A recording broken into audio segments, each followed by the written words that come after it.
नमस्कार। Times of Swaraj के खास कार्यक्रम नीतीश जी आप तो ऐसे ना थे में आप सबों का स्वागत है और मैं हूं संतोष सिंह। जी हाँ, आज हम इस विषय पर चर्चा करने के लिए इसलिए हमारी आपके बीच बातचीत हो रही है, इसलिए हम चर्चा करने जा रहे हैं कि नीतीश के व्यवहार में लगातार परिवर्तन दिख रहा है। ऐसा लग रहा है कि वो सहज नहीं है। ऐसा लग रहा है कि नीतीश कुछ चीज़ खो रहे हैं। बात बात में ऐसा लग रहा है कि नीतीश वो नीतीश नहीं है जिस नीतीश को इस प्रदेश की जनता ने देखा है। तो फिर आखिर उस नीतीश को हो क्या गया है? सब कुछ ठीक चल रहा था, एक अलग तरीके का स्पार्क नीतीश के अंदर देखने को मिलता था। वो फिर क्या हो गया नीतीश कुमार को? हर किसी के अंतः मन में ये सवाल है कि नीतीश कुमार आप तो ऐसे ना थे।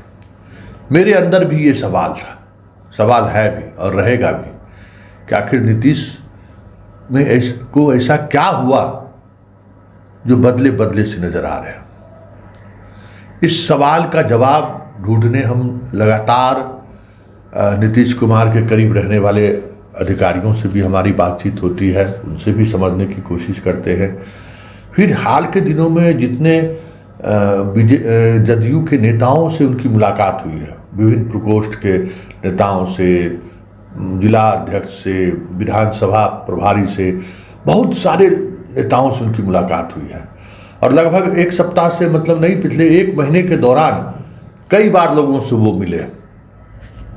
उनसे हम समझने की कोशिश की कि भाई आपको भी कुछ ऐसा लगता है क्या कि हम लोग तो चंद मिनट के लिए सामने आते हैं, मीडिया वाइट के दौरान कुछ चीज़ें ऐसी दिखती हैं कि नीतीश में अब वो पहले वाली बात नहीं है।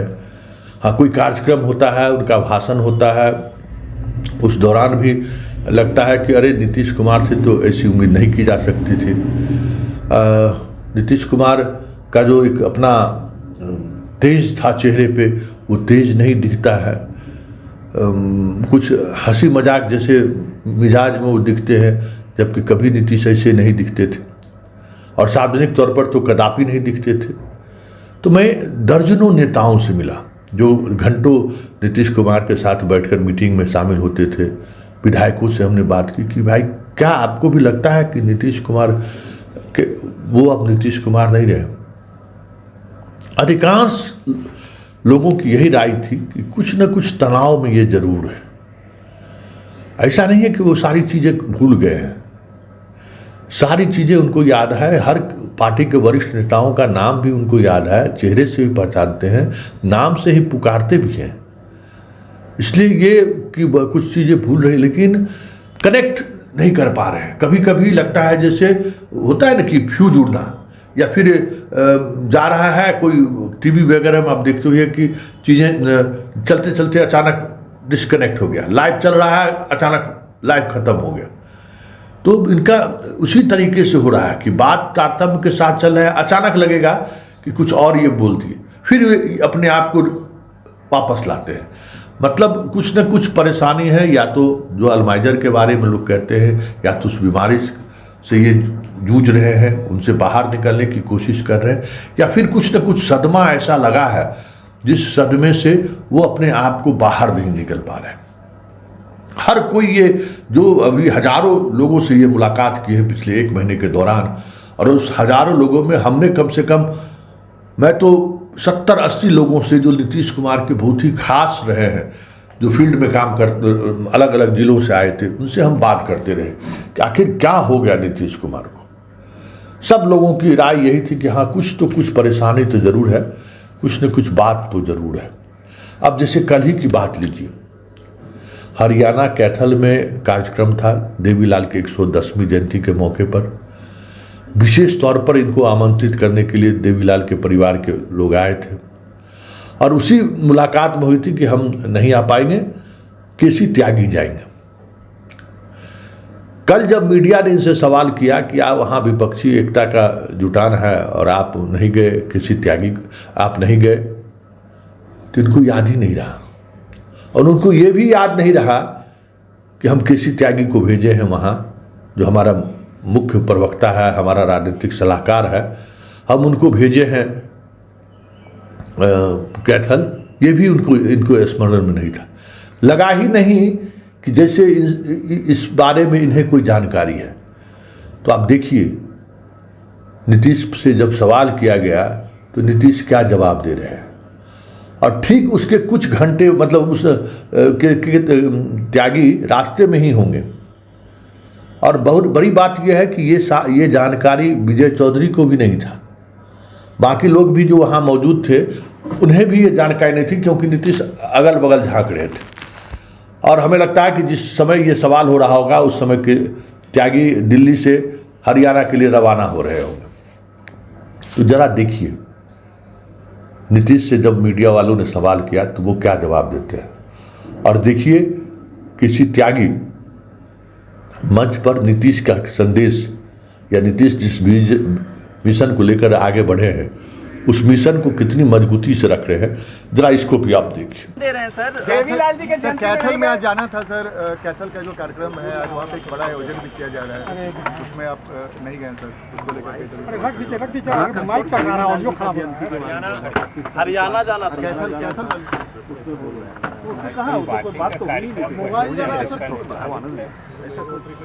हम तो कितना जगह जाते हैं, सब जगह जाते रहते हैं, कोई बात तो थोड़ी। तो जहाँ जाना होता वहाँ जाते ही, ऐसा कोई बात नहीं। फारूक साहब के जो पिताश्री थे शेख अब्दुल्ला साहब, 17-18 साल तक वो कांग्रेस पार्टी की जेल में रहे,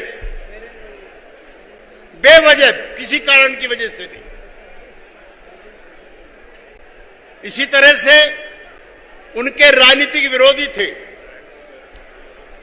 मुफ्ती मोहम्मद सईद साहब, सारी जिंदगी उनके विरोधी रहे। लेकिन जम्मू कश्मीर पर जब खतरा आया, उसके आजादी पर खतरा आया, उसके अस्तित्व पर खतरा आया, तो सभी पार्टियों के नेता को फारूक साहब से सबक लेना चाहिए। उन्होंने कांग्रेस पार्टी से भी हाथ मिलाया और मुफ्ती साहब की पार्टी से भी हाथ मिलाया। छोटे दिल से बड़े काम नहीं हुआ करते। अगर हम लोगों को बड़ा कोई काम करना है तो ये छोटी चीज अपने दिल और दिमाग से निकालनी पड़ेगी। दूसरा उदाहरण चौधरी देवीलाल जी का है। 1987 का चुनाव था, भाई ओम प्रकाश जी हम लोगों के नेता बैठे हुए, शाहिद सिद्दीकी साहब किसी गलतफहमी के चलते लोकदल अलग लड़ा, जिसका अफसोस हमें रहा। जब चुनाव जीत गए, चौधरी देवीलाल जी ने विपक्ष की एकता का हाथ अपने हाथ में लिया और सबसे पहले चौधरी अजीत सिंह को पिंजौर गार्डन में बुला करके कहा कि अगर लड़ाई जीतनी है, लड़नी है, तो सब लोगों को इकट्ठा होना पड़ेगा। आज मैं इस मंच से यही कहने के लिए आया हूं कि हरियाणा के अंदर अगर कोई फैसला कुन लड़ाई जीतनी है तो इनेलो और चौधरी ओम प्रकाश चौटाला के इर्द गिर्द इकट्ठा होना पड़ेगा। हम 10 की 10 सीट हरियाणा की बीजेपी से हारने को तैयार है, लेकिन हिस्सेदारी करने को तैयार नहीं है। ये कौन सा तर्क? आज बड़े काम के लिए चले। फारूक साहब जब बोलेंगे तो बताएंगे कि देश के सामने कितना बड़ा खतरा है। 750 किसान शहीद हुए इस लड़ाई में और आज भी मिनिमम सपोर्ट प्राइस नहीं मिला। तो आपने देखा। अब एक और सवाल है। देखिए, खुसरूपुर में एक दलित महिला के साथ बड़ी घटना घटी है। नीतीश कुमार से मीडिया वाले सवाल करते हैं, अगल बगल झांकने लगते हैं वो, तो उनके पास कोई इंफॉर्मेशन नहीं है, जबकि ऐसा हो ही नहीं सकता है। हर घंटे ये हम व्यक्तिगत तौर पे जानते हैं कि हर घंटे जनसंपर्क विभाग के जो अधिकारी वहाँ रहते हैं वो ब्रीफ देते हैं नीतीश कुमार को कि मीडिया चैनलों का हेडलाइन क्या है, क्या खबर है।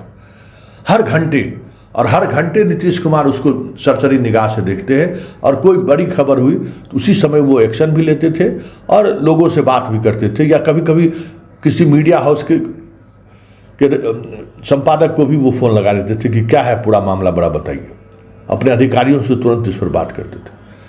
तो ये दिखा रहा है कि देखिए, जब उनसे सवाल किया तो ये दिखा रहा है कि वो कुछ कनेक्ट नहीं हो पा रहे हैं राज्य के लॉ एंड ऑर्डर को लेकर भी, जबकि पहले इस मामले में बेहद संवेदनशील रहते थे वो।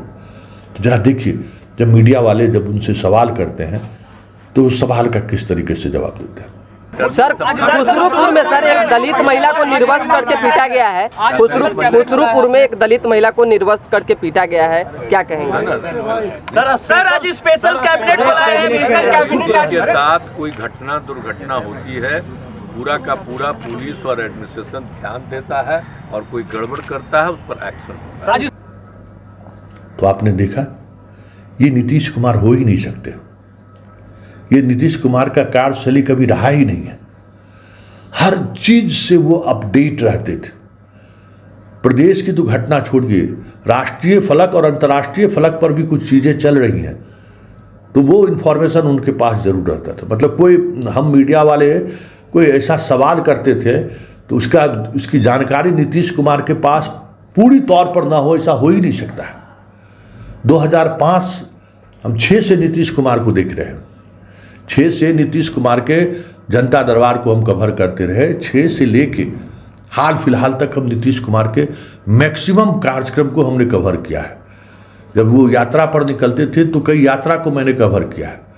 तो हम नीतीश कुमार को बहुत करीब से देखे हैं, उनके बॉडी लैंग्वेज को, उनकी समझदारी को, उनके यादाश्त को, मेमोरी को। बहुत सारी चीज़ें ऐसी हैं जो आप विलक्षण प्रतिभा वाले लोग जो होते हैं, वो प्रतिभा वाले लोग में से एक नीतीश कुमार है। लेकिन आखिर नीतीश कुमार को हो क्या गया? क्योंकि हम लोगों से बात करते थे तो उनसे ये भी जानना चाहते थे जो नीतीश के करीब हैं कि क्या हुआ होगा, क्यों ऐसा हो गया नीतीश कुमार को। बहुत सारी बातें हुई, क्योंकि पहली बार मुझे एहसास तब हुआ कि नीतीश कुमार कुछ परेशानी में है। वो विधानसभा का 100वां वर्ष पर कार्यक्रम था, लोकसभा के स्पीकर आए हुए थे, विजय सिन्हा थे, मुख्यमंत्री नीतीश कुमार बैठे हुए थे, और नीतीश कुमार अरुण जेटली के बारे में कुछ कहना चाहते थे, लेकिन वो 40 से 50 सेकंड तक जेटली, उनका नाम याद नहीं आया। कभी वो पटेल, कभी झा, कभी सिंह करते करते अंत में कहा हाँ हम अरुण जेटली की कर रहे हैं। ये पहली बार हम लोग सार्वजनिक तौर पर ये वाकया, हमको लगता है कि 2021 का वाकया होगा, जहाँ तक मुझे याद है। 21 का ही वाकया होगा ये, 21-22 के शुरुआती दिनों का ये 21 का ही वाकया होगा। पहली बार एहसास हुआ। तो उसी एहसास, उस समय लगा कि कुछ कहीं खोए होंगे, लेकिन उसके बाद से ही हम लगातार इसको ऑब्जर्व कर रहे हैं कि कुछ न कुछ परेशानी नीतीश कुमार को है। व्यक्तिगत बातचीत में भी अब वो स्थिति नहीं है। कभी कभी वो लगता है जैसे चीज़ें मतलब जिस संदर्भ में वो चल रहे हैं, अचानक वो ट्रैक बदल लेते हैं, अचानक कुछ हंसी मजाक जैसा बात कर लेते हैं, जो कभी नीतीश कुमार नहीं करते थे। इसकी वजह क्या है? स्वाभाविक तौर पर इतने लोगों से हमने बात की तो वजह समझना भी कोशिश किया कि क्या नीतीश कुमार को इसके साथ ऐसा क्या हुआ जो ये स्थिति उत्पन्न हुई। देखिए, याद करिए, नीतीश कुमार 2020 का विधानसभा चुनाव, पूरी तौर पर नीतीश कुमार फिट थे। कहीं से कोई दूर दूर तक उनके स्पार्क में, उनकी भाषण के तेजस्व में कोई कमी आपको नहीं दिखा होगा। लेकिन रिजल्ट जब आया, जब जो उनके आसपास रहने वाले जो लोग हैं, रिजल्ट आया, और उसके बाद चिराग फैक्टर जिस तरीके से प्रभावित किया रिजल्ट को, और खास करके जदयू के खिलाफ, तो उन्हें लगा कि हमारे साथ धोखा हुआ है। और पहली बार नीतीश कुमार रिजल्ट के बाद जो हमें जानकारी मिली है, बहुत फफक के रोए थे कि हमने कभी इस तरीके से पीठ में छुरा भोंकने का काम नहीं किया। हमारी जिससे भी दुश्मनी रही, राजनीतिक दुश्मनी रही, तो हम आमने सामने लड़े। ऐसा नहीं करना चाहिए था। और कहते हैं कि घंटों उनके परिवार के सदस्य के लोगों को बुलाया गया, बड़े भैया को बुलाया गया, सब लोग आए, तो घंटों लगा उनको संभलने में। पहली बार नीतीश कुमार रिजल्ट मतलब मुख्यमंत्री की शपथ ग्रहण वगैरह हो गया, सब कुछ हो गया, उसके बाद फिर सुशील मोदी को जिस तरीके से दरकिनार किया गया, ये सारी चीज़ें हुई। नए मंत्रिमंडल में जिन लोगों को शामिल किया गया, किन्हीं के पास काम करने का कोई अनुभव नहीं, 1000 रुपया की तहसीलदारी कर रहा है, ये सब चीज़ें भी नीतीश कुमार के कानों में जाना शुरू हुआ। तो ये काफ़ी दुखी रहने लगे, चुप रहने लगे, एकदम चुप। पहली बार ये शॉक्ड हुए। उसके बाद ये बातचीत जो जिस तरीके से करते थे, अब वो धीरे धीरे बातचीत कम करने लगे और हमेशा कुछ न कुछ ये सोचने वाली प्रवृत्ति, पहले भी सोचते रहते थे, लेकिन पहली अब होने वाली बात हुई। और ये सिलसिला चल ही रहा था। उसी बीच में हार की समीक्षा को लेकर बैठक हुई। उस बैठक में जो बातें सामने आई कि आरसीपी कुछ ऐसे उम्मीदवारों को टिकट दिए जो टिकट योग्य नहीं था, और उस वजह से भी पार्टी को हार का सामना 10-15 ऐसी सीटों पर चर्चा हुई और आरसीपी की मौजूदगी में हुई। तो दूसरा झटका इनको आरसीपी के शैली पर लगा, क्योंकि पूरी तौर पर राजनीतिक मामले में आरसीपी को उन्होंने अपना उत्तराधिकारी बना दिया था। उस समय राष्ट्रीय अध्यक्ष भी बनाने की बात चल रही थी, राष्ट्रीय अध्यक्ष पर तय हो चुका था, मतलब अपना उत्तराधिकारी ये बना दिए थे कि आरसीपी मेरा उत्तराधिकारी होगा, एकदम तय इन्होंने कर लिया था। लेकिन जब मंत्रिमंडल विस्तार की याद की, उससे पहले कि मंत्रिमंडल विस्तार की जो बात हुई थी, याद करिए उस समय जिस समय में जिस तरीके से आरसीपी बिना नीतीश के को कॉन्फिडेंस में लिए हुए मंत्री बन गए थे, याद है ना वो घटना, मंत्री बन गए थे। और उनकी इच्छा थी कि ललन सिंह और आरसीपी दोनों मंत्री बने, और अगर ऐसा नहीं होता है तो आरसीपी भी मंत्री न बने। उन्होंने इच्छा भी व्यक्त की थी, लेकिन उस इच्छा को आरसीपी ने दरकिनार कर दिया था। तो थोड़ा सॉफ्ट हुए थे आरसीपी के ऊपर इस घटना को लेकर, क्योंकि पार्टी चलाना था, ललन सिंह को भी नाराज नहीं करना चाहते थे। उस दिन ललन सिंह, वशिष्ठ नारायण सिंह, आरसीपी, त्यागी और नीतीश कुमार एक कमरे में बैठे हुए थे। आखिरी बातचीत हो रही थी और आरसीपी एकदम आमादा था कि हम शपथ लेंगे ही लेंगे। तो नीतीश जी मुस्कुरा कर कहे कि आप राष्ट्रीय अध्यक्ष हैं, आपको इस तरीके से इग्नोर करना चाहिए, आपको मंत्रिमंडल में से क्या मतलब है, नहीं दे रहे हैं तो क्यों हम लोग जाएं। लेकिन पहली बार आरसीपी नीतीश के, इतना कहना नीतीश के लिए काफ़ी था, लेकिन उन्होंने नीतीश की इच्छा को दरकिनार कर दिया और वो शपथ ले लिए। तो थोड़ा एक मानसिक तौर पर वो बहुत ज़्यादा आरसीपी को लेकर तनाव में दिखे पहली बार, लेकिन लगा कि चलिए चीज़ें धीरे धीरे ठीक हो जाएंगी। उसके बाद विधानसभा चुनाव हुआ, विधानसभा चुनाव में आरसीपी का टिकट वितरण, उसके बाद चिराग का रोल, तो ये सारी चीज़ें जो हैं ऊपर लेवल से हो रहा था। ये चीज़ें जब सामने आई तो आरसीपी पर से भरोसा टूटा, और ये जो भरोसा टूटा वो समझिए कि नीतीश कुमार के लिए सबसे बड़ा सेटबैक था, क्योंकि आरसीपी से 2-3-10 वर्षों का रिश्ता नहीं था। आरसीपी को उन्होंने अपना उत्तराधिकारी नियुक्त कर चुका था, उसने भरोसा तोड़ा और उसके बाद नीतीश मतलब गड़बड़ाने लगे। और विधानसभा चुनाव की समीक्षा के दौरान जो चीज़ें सामने आई तो समझिए कि जो कुछ भी भरोसा था आरसीपी पर वो भी खत्म हो गया, और फिर वो आरसीपी से दूरी बनाने लगे और मानसिक तौर पर काफ़ी पहली बार वो थोड़ा सदमे में आए। उपेंद्र कुशवाहा को लाए, उस समय तक ये स्थिति नहीं थी। उपेंद्र कुशवाहा को लाए कि चलिए हम उपेंद्र कुशवाहा, क्योंकि किसी भी स्थिति में ललन सिंह वारिस नहीं हो सकते, ये बात समझते हैं, इन चीज़ों को वो समझते हैं कि ललन सिंह को हम उत्तराधिकारी नहीं बना सकते। सारे पार्टी के पदाधिकारियों के विरोध के बावजूद भी नीतीश ने उपेंद्र कुशवाहा को पार्टी में लाया और पार्टी में आते ही उसे दूसरे नंबर की हैसियत वाली बात वो करने लगे। पार्टी में कमोबेश उसी तरीके से वो पार्टी के लिए काम भी करने लगे और पहली बार हमें लगता है कि किसी नेता के लिए मुख्यमंत्री आवास से डीएम और एसपी को फोन जाता था कि आज उपेंद्र कुशवाहा जी का कार्यक्रम है, पूरा कोऑर्डिनेट कर दीजिएगा। जिला अध्यक्ष को जाता था, उस समय में पार्टी के वो कोई पदाधिकारी भी नहीं थे, शामिल हुए थे।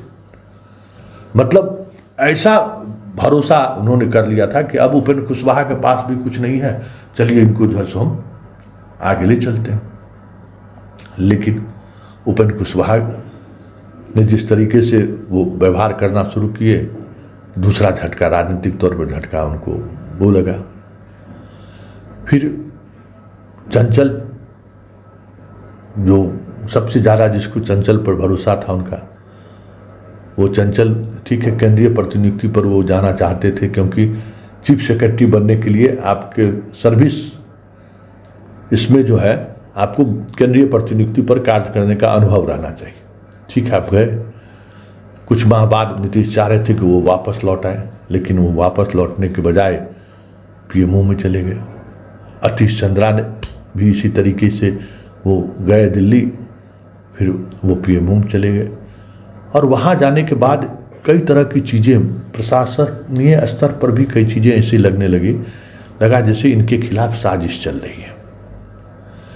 इनके कामकाज के फाइल के बारे में, इन्होंने जो निर्णय लिया है उस निर्णय के बारे में इन्हें लगने लगा कि कुछ चीज़ें चल रही हैं। होता है ना कि एक आभास इनको होने लगा कि हमारे खिलाफ हमारे ही लोग साजिश कर रहे हैं। और एक उम्र का भी असर हुआ और हम इस स्तर पर अब हमारी घेराबंदी हो रही है। तो ये सारी चीज़ें जैसे जैसे इनके पास आने लगे, संख्या बल भी कम था, वो अपने तरीके से चीज़ों को देख भी रहे थे कि क्या हम कर सकते हैं। क्योंकि एक चीज़ था, नीतीश कुमार में एक गुण है कि वो हारी हुई बाजी को कब पलट दे कहना मुश्किल है। चिराग को तो उन्होंने निपटा दिया, बीजेपी के साथ ही दबाव बनाकर जैसे भी वो चिराग को तो उन्होंने निपटा दिया। लेकिन ये जो घेराबंदी जिस तरीके से होने लगी, फिर विधानसभा अध्यक्ष की अजीब तरह से व्यवहार उनका, संजय जायसवाल जब हो कुछ बोल दो, नित्यानंद राय आए तो कुछ बोल दे, भूपेंद्र यादव की राजनीति कुछ ऐसी रही, सारा कुछ ऐसा रहा कि नहीं लगा कि अब चीज़ें बहुत ही हमारे कंट्रोल में नहीं है। याद होगा कि जब ये मन बनाने लगे थे तो धर्मेंद्र प्रधान आए थे, मोदी से इनकी मुलाकात हुई तो भूपेंद्र यादव को यहाँ से विदाई कर दिया गया।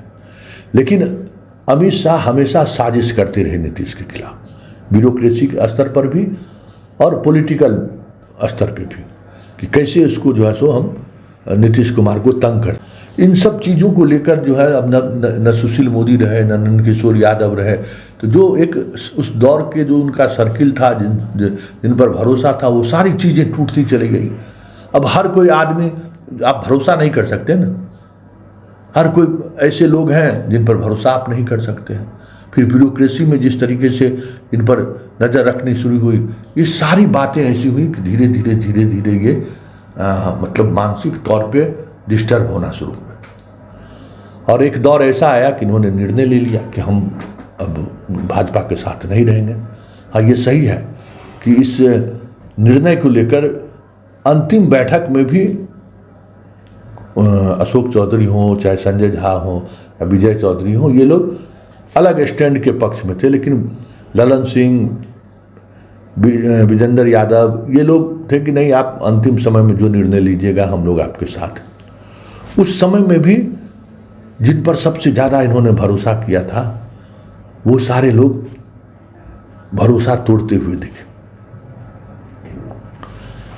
अब उम्र के आप ऐसे पड़ाव पर हैं या आप उस जगह पहुंचे हुए हैं जहां आप उस तरीके से आप डिसीजन नहीं ले सकते। होता है ना भाई, दुनिया में हमें लगता है कि महेंद्र सिंह धोनी ही एक ऐसा कप्तान रहा कि उस समय आते आते अपने आप को अलग कर लिए टीम से, कि टीम का मैनेजर, टीम का प्रबंधन, बीसीसीआई दबाव नहीं बनाए हम पर, या हमको मजबूर ना कर दे कि तुमको टीम में इसलिए रखे हुए हैं कि तुम्हारा कुछ किया हुआ है। सचिन तेंदुलकर के साथ भी ऐसा ही हुआ, बहुत सारे खिलाड़ियों के साथ ऐसा हुआ। तो राजनीति में भी एक दौर ऐसा ही आता है जब आप बड़े मजबूत थे, लेकिन आज परिस्थिति ऐसी बन गई कि आप चारों तरफ से घिरे हुए हैं, निर्णय नहीं ले पा रहे हैं। तो संजय झा के मसले पर उन्होंने कहा भी कि इन्हीं के कारण हम गठबंधन तोड़े। फिर हरिवंश की भूमिका, हरिवंश से ये उम्मीद नहीं करते थे, जब ये फैसला ले लिए कि अब आप हम लोग अलग हो गए, तो हरिवंश से उम्मीद करते थे कि ये रिजाइन दे दें, लेकिन हरिवंश ने रिजाइन नहीं दिया। और वजह भी ऐसा था कि भाई इतने मजबूत भी नहीं थे कि बिहार की तरफ वो लड़के उनकी सरसता खत्म कर दें। तो ये सारी बातें धीरे धीरे धीरे धीरे धीरे धीरे एक जगह मानसिक तौर पर ये अपने आप को कह सकते हैं कि तनाव झेलते झेलते ये मतलब स्पार्क होना शुरू हो गया। स्वाभाविक तौर पर इतने तरीके से घूमे थे। उसके बाद ये विपक्षी एकता की मुहिम में लगे। विपक्षी एकता की मुहिम में स्वाभाविक तौर पर सबसे इनका पुराना रिश्ता था, उस रिश्ता का लाभ इनको मिला। बिहार पटना में पहली बार बैठक भी हुई, लेकिन बैठक के बाद ये जो गठबंधन की जो बात हुई उसमें जो ये चाहते थे, कई ऐसे निर्णय हुए जो इनके इच्छा के विपरीत निर्णय हुआ। जैसे नाम को लेकर हुआ, फिर कन्वेनर को लेकर हुआ। ठीक है, ये प्रधानमंत्री बनने के सार्वजनिक तौर पर इच्छा व्यक्त नहीं करते हैं, लेकिन हर व्यक्ति का अपना राजनीतिक महत्वाकांक्षा होता है, और इनकी राजनीतिक महत्वाकांक्षा रही है कि हम देश के प्रधानमंत्री बने, मतलब राष्ट्रीय राजनीति में हम बड़ी भूमिका निभाएं, ऐसी इनकी इच्छा रही है और रहना स्वाभाविक है। लेकिन जैसे जैसे टीम विपक्ष मजबूत होते गया, चीजें बदलती गई, कांग्रेस कर्नाटक में चुनाव जीत गया, वो जो महत्व इनको मिलना चाहिए था, मतलब जिस पौधे को इन्होंने सींचा, जिस पौधे को इन्होंने पानी दे के खड़ा किया, अब जब फल देने की बारी आई तो इसके कई दावेदार हो गए। तो ये भी इनके लिए बड़ी असहज रहा, और इतने दबाव में ये आ गए हैं कि निर्णय नहीं ले पा रहे। आज ऊपर से लालू यादव, संयोग देखिए, जब तक तेजस्वी और थे तब तक कोऑर्डिनेशन ठीक था, जैसे ही लालू यादव ठीक होके लौटे हैं वो अपना पुराने धर्रे पर आ गए। जो उनका धंधा है, वीडियो हमको 4 गो चाहिए, CO 4 गो चाहिए, DM चाहिए, SP चाहिए, रोज कुछ न कुछ जो है सो चीज़ें करते रहते हैं, वो भी एक दबाव का कारण बना। ये देखिए, ये मिनिमम पॉलिटिकल मतलब दबाव देखना चाहते हैं, मतलब पॉलिटिकल जो ये है कम हो, हस्तक्षेप कम हो, ये कोशिश करते हैं। ये गवर्नेंस चलाते हैं और उसके सहारे राजनीति करते हैं। ये पॉलिटिकल जितना ज़्यादा हस्तक्षेप होगा इनका मानना है, तो उतने गवर्नेंस में समस्याएं होंगी, और फिर लॉ एंड ऑर्डर को लेकर बाकी चीज़ों में समस्या होगी, फिर बहुत मुश्किल होगा संभालना। तो ये हमेशा इस बात का ख्याल रखते हैं। लेकिन लालू जी का तो अपना तरीका है। लालू जी अभी भी नहीं समझते हैं कि वो चीज़ें अब नहीं हैं, राजनीति का मतलब बदलिए। अब उस आधार पर आप राजनीति कीजिएगा तो फिर अराजक की स्थिति होगी, और जंगल राज के लिए तो बीजेपी तैयार है ही। तो ये सारी चीज़ें इस तरीके से नीतीश कुमार को घेर लिया है कि नीतीश कुमार अब पहले वाले नीतीश नहीं रहे। वो अल्जाइमर के शिकार हो या ना हो, लेकिन मानसिक तौर पर वो इतने कह सकते हैं कि पजल हो चुके हैं कि अब नीतीश कुमार में वो बातें दिख नहीं रही हैं। आने वाले समय में वो स्थिति, क्योंकि देखिए, जो व्यक्ति के अंदर लड़ाई करने की ताकत होती है ना, वो अंतिम क्षण तक जूझता है। लेकिन उम्र भी है, चीज़ें बदली हैं, कई जनरेशन बदले। मतलब 2005 में जो पैदा लिया होगा वोट देने की स्थिति में पहुंच गया है, सारा जनरेशन बदल गया। जिन अधिकारियों के साथ ये काम करते थे, अधिकांश अधिकारी रिटायर्ड कर गए, अब नए नए अधिकारी आ रहे हैं। उनकी लॉयल्टी को लेकर भी इनके मन में अजीब तरीके से चीज़ें चल रही होंगी। तो बहुत सारे फैक्टर ऐसे हैं जिस फैक्टर ने नीतीश के उस पुराने नीतीश को बदलने पर मजबूर कर दिया, या यूँ कहिए कि पुराना नीतीश अब खत्म हो चुका है और ये नीतीश आखिरी सांसें गिन रहा है। मतलब अंतिम दम पर जो लड़ाई होता है ना, एक लड़ाई वो लड़ने की कोशिश कर रहे हैं। देखिए आगे आगे होता है क्या, लेकिन इतना तय है कि नीतीश कुमार अब अवसान की तरफ बढ़ गए हैं और उनके अंदर जो वो क्षमता था हारी हुई बाजी को जीतने का, अभी भी बस उसी क्षमता पर लोगों का, कार्यकर्ताओं का, उनके समर्थकों का भरोसा है कि फिर से कहीं नीतीश की वापसी न हो।